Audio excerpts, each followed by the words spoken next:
காளான் கிரேவி, பெருஞ்சீரகம், மிளகு 2 ஸ்பூன். நம்ம அரைச்சிட்டு வந்துடலாம். எண்ணெய் வந்து 3 ஸ்பூன் ஊற்றிக்கலாம்.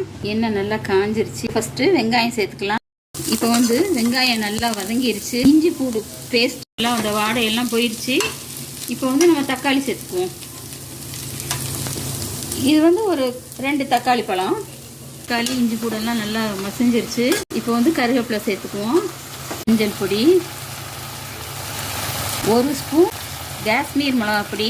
காஷ்மீர் பொடி இருந்தால் போடுங்க, அப்படி இல்லைன்னா நார்மலான பொடி போட்டுக்கோங்க. 2 ஸ்பூன் வந்து மல்லிப்பொடி, தேவையான அளவு உப்பு போட்டு நம்ம நல்லா கிளறி விடுவோம். மசால் வந்து நல்லா வெந்துருச்சு. எண்ணெயிலேயே கழுவி சுத்தம் பண்ணி கட் பண்ணி வச்ச காளானை சேர்த்துக்கலாம். மசாலையே வேகட்டும். எக்ஸ்ட்ரா தண்ணி எல்லாம் ஊற்ற வேணாம், அதுவே தண்ணி விட்டு வேகட்டும்.